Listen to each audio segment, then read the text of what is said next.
Hi, Mitch. Packed press conference room, lot of buzz. Means you're playing India. What's your thoughts? Yeah, first thing, I'm pretty excited. Yeah, I mean we played obviously India a little bit before the tournament started, and it was a good series for us, obviously building up for the World Cup. So yeah, I guess there's no secrets to what is going to be out there tomorrow. But yeah, no, first thing, boys are buzzing, obviously World Cup final, and guys are excited and ready to go. Yeah, Mitch here. How both the teams reach the final? Does it matter? Because after all, this is a last game and the day of the final, how you perform matters? Yeah, I think everyone's goal is to get through each stage, whether it's this group stage, Super 8 into the semis. So I think, yeah, I mean we've had different roads to get to where we are today, but at the end of the day, it's a one-off game shootout against a very good team. We know that, and yeah, I mean boys are excited. Yeah, I think momentum's obviously a massive part. We're taking a lot of confidence from our last game, and I think India will do the same. Yeah, Mitch, just want to know what do you make of the wicket? Because last time around the finale held here, there was a lot of chatter around that wicket. What's your understanding, and how much you are talking and in your conversations? Jasprit Bumrah is the part of your conversations. How much is that guy? Yeah, I mean I haven't had a look at the wicket yet. It's still under cover, but one can only assume it's going to be pretty flat and high scoring. So. I think, yeah, and in terms of Bumrah, I think he should be in everyone's conversation, the way he's been going. Yeah, I think England, yeah, looked pretty hard to hit, and he was obviously the game changer for India the other night. But we knew that was going to be the case. He's obviously a world-class bowler, but, not just him. I think the way everyone's been rolling in the Indian team, whether it was with bat or ball, everyone's stepped up at different times, and that's, as a team, that's where you want to be. Yeah, Mitchell, when you look at New Zealand's 4-1 loss, unfortunately, that you had prior to the bilateral series, what are the takeaways that you've taken from that bilateral series? And does it apply even in an ICC final, or are the dynamics totally different when it comes to the planning, the execution bit? I think in terms of the planning and the execution, it was a great series. We were challenged at times, well, a lot of times throughout that series. But again, it's you kind of build on what works, what doesn't work, and you kind of take that information going forward. We obviously played on 5 pretty good surfaces throughout India. I guess again, not sure what this is going to play like, but again, I assume it's going to be pretty good. And yeah, it's all learnings, and I think guys will take. There's obviously good conversations from that series into this game already, and again, it's if we learn from that and try put India under pressure for a long time, and I guess a World Cup final's a little bit different to a series. Hi, Mitch. A slightly longer and slightly philosophical question. So this will be New Zealand's 5th final appearance at an ICC white ball event in the last 11 years. On one hand, that is a testament to how impeccably consistent the team has been over the last decade, but then none of those previous 4 appearances culminated in a silverware. And when it doesn't, the narrative that we have had is that New Zealand are a bunch of good guys who don't win trophies, but they win hearts. Clearly, you must be fed up of that. Do you want to be tomorrow the bunch of bad guys who break a billion hearts as opposed to winning it? Or are you of the opinion that the journey outweighs trophies? Yeah, I wouldn't mind winning a trophy. But yeah, I think that's, you look at this group and the groups that have been in the past, we are pretty consistent in these tournaments because we try not get overruled by the situation or opponents. We just go out there and do our thing, and as a unit, it's been no different this time. And again, it's going to be obviously a challenge where everyone knows we're probably not the favourites, but we don't mind. We know we can, if we do our little things well and put in a strong team performance, put us in a pretty good position to to hopefully lift the trophy. But yeah, I wouldn't mind breaking a few hearts to lift the trophy for once. Mitch, we talk so much about how important the power play is in T20s. You've got Finn and Tim on one side, you've got Matt in particular on the other side. Where do you see that balance lying when you compare it with India? Yeah, I think obviously with the India kind of go hard, obviously at the top, but all the way through. And I think the only way to slow any team down is wickets at the top, and then try, squeeze a few overs in the middle. I think it's very hard if guys get away, to slow them down without taking wickets. So I think, whatever the plan looks like, but I think, if you're not taking wickets, what's the best method or way to not get hit for a boundary, or, even if you do, it's how do you close overs out versus, turning those ones into 15, 20. And at the end of the day, if it's going to be flat, it might be, like the other night, trying to restrict India to 220 instead of 250, it might give you a good chance. So again, it's all dependent on the surface, what that looks like out there tomorrow. It's still undercover, so I don't know what it looks like. But I think, and then on the flip side with the bat, it's the opposite. It's how do you put the guys under pressure for 6 overs? Not losing wickets along the way. It's easy to say don't lose wickets, but also get runs, because it's a pretty tough balance. But I think we know how deep India bat, that they're going to put us under pressure for, the first over to the 7th over to the 12th over, all the way through. So I think what that looks like for us is trying to be very clear in what that looks like, and try, I guess, if you can't get wickets, get hit for one. Hi, Mitch. Hi there. It's an extension to the previous one, where you mentioned you won't mind breaking hearts tomorrow. But I want to know, is there some sort of change in the mindset in the dressing room to claim the maiden title? You guys have come quite close a few times in the past. But what about the mindset? What about some statical changes in the dressing room? I think the mindset's the same.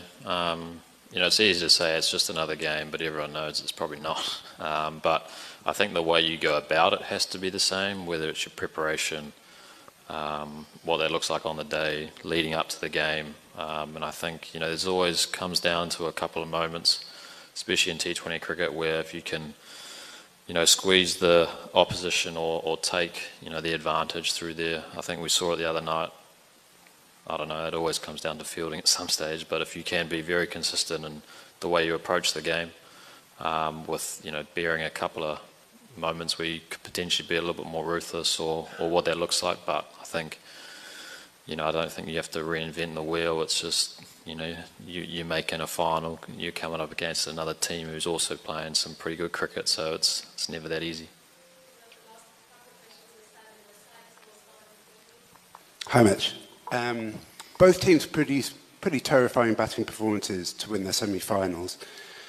What were your thoughts as India was scoring 250 odd against England? Do you feel fear at all? Is fear a thing? And if so, do you think they're more scared of you than you are of them? I guess you'll have to ask them, but I think, when it's going to be high scoring, I think, gone are the days of trying to roll a team on a flat one for 160. So it might be, especially Wankhede, we know it's a great ground for cricket. It's very high scoring, and it was the other night. So I think it's, how do we turn that 250 into a 220 potentially even? England were thinking, 230, they could have chased it, and they got 240. So I think, I know they obviously got a lot of runs with the bat, but they also, England came very close with a well-executed chase, and I think, it was pretty neck and neck until I think that Bumrah over. So I think, either way, if you know that you're batting first and you can try to get a good score and put some pressure on, or that if you can try to restrict a team to, it might be 220 on a flat one, it puts you in a pretty good position. Hi, Mitch. Mitch, Varun Chakravarti has hit a bit of a form slump off late, especially the last game, considering 64 runs of his 4 overs. I mean, going into the final, and he might be a bit low on confidence as well. So going into the final, is that a psychological advantage for you? No, I don't think so. I mean, we've all seen how good he is. And I think the challenge is of any bowler is when it is flat, what does it look like? When it's spinning and when it's seaming, it's obviously a challenge for every batter. But when it is flat, what does that look like? And I think, everyone goes for 60 on their day. So I think it's, again, for Varun, I think he's got to know that he's still a very good bowler and, it's, only one game away from, changing the tide. And it's same with any bowler or any batter. If, they're out of form, they're only one game away from being back in form. So, I obviously try tell our group that throughout that India series, it's obviously a challenge, but it was a good learnings. It was, it doesn't get any harder than that. So I think you can bank on experience from there, going into a game like that tomorrow. If you're in a similar situation, what does it look like? Can you do things slightly different? It might, be the winning and losing of a game. Which, in the context of what's going on in the world today, the escalations in West Asia, has the team spoken within the group or what they think about it? And, what would it really mean to the New Zealand team if they are to win the World Cup in context of what's happening in the world today? Yeah, I mean, it's a hard one to avoid or not see because it is, everywhere, and it's obviously a pretty tough situation. I think obviously people at the World Cup have been affected as well, guys not being able to go home, and I think for us it's trying to just think about what it looks like tomorrow for the game, and then it's obviously a challenge to put that out of your mind, but I guess for us it's thinking on, what does tomorrow look like for us against a very, very good Indian team. Hi, Mitch. Congratulations on an amazing campaign so far. I'm just curious to know how a team and how you are as the captain viewing playing a side that comes into a final on the back of that kind of a game. A momentum is huge in T20 cricket, and when you see a team like India and the kind of game they had, a semi-final they had with the moments, how do you prepare to face that sort of a team mentally? Yeah, I mean, you want to kind of be consistent in your approach. Obviously a lot of different things can happen throughout any game of cricket. But I think the way you approach it has to be the same. We'll approach it the same as we did for the semi-final against South Africa, as we did for game 1 against Afghanistan. You put in the work that leading into the game, and you get your process and your video and what that looks like, and then you go out there and just try execute the best you can. I think India, would be very, have a lot of momentum or a lot of confidence going into this game. I think, especially with the bat. They know with the ball they could have been, a little bit better, conceding 240 in a very high-scoring game. So I think, we know that both teams will be going to the game with confidence in where their games are at. And I think it's, whoever kind of can do it for a long time tomorrow, we'll put in a pretty good position. Hey, Mitch. Cool.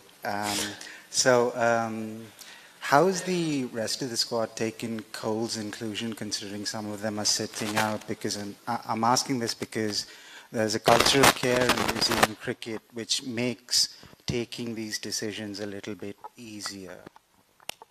Yeah, I think it's always a challenging one for the guys who aren't playing. You come to a World Cup and you obviously want to play every game. It's not that easy.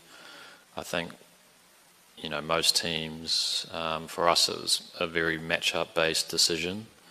Obviously losing Michael Bracewell, who could have done that role, obviously that Cole's doing now, and I think Cole coming straight in, it's obviously a challenge. I think when you have the buy-in of the group, it's not just the 11 out there, it's the 15 in the squad. It's the guys not playing, they get mentioned all the time, all their work off the ball, support staff as well. It's we're all on this journey together. Yeah, there's 11 guys that go out and take the field, but it's more than that. And I think that when you get the buy-in of the whole squad, you know, I guess those decisions are taken way better when they know that, you know, they're part of something bigger and a bigger picture. And I guess that comes down to the environment, how you can set the environment up for that. Mish, hi. In the Super 8s, South Africa showed that India are very much beatable. David Miller did say after the game that they probably showed how India are beatable. The last semi-final against England, England pushed them really close. So now when you build up to this final, do you think you have some sort of edge going into it? Because 1 lakh people, 99,000 probably cheering for the host, give them that feeling of being overwhelmed by the crowd, because not a very long time ago, Pat Cummins showed how to silence that crowd. So are you up for that as well? Yeah, I guess that's the goal, and is to silence the crowd. But I think, you know, I think that there is a lot of variables in T20 cricket, and it is fickle at times. And we've seen throughout the whole World Cup that, you know, a lot of teams are on similar pages, and it comes down to, you know, some little moments in every game that changes the outcome. And so I think, you know, England were very close to chasing that the other night. We've seen South Africa playing very good cricket all the way through, and then I guess had a little hiccup against us, and you know, you're out. So I think for us, it's taking confidence in that we can, if we go about our business the same way, we can upset another big team. And I think there's obviously a lot of pressure on India to win this World Cup at home. I mean, it would be, I guess if we don't win, it'd be pretty cool for, you know, to win a home World Cup. So I think that comes with a lot of added pressure as well. So if we can go out there and try put, I guess, that added pressure on them and see what happens.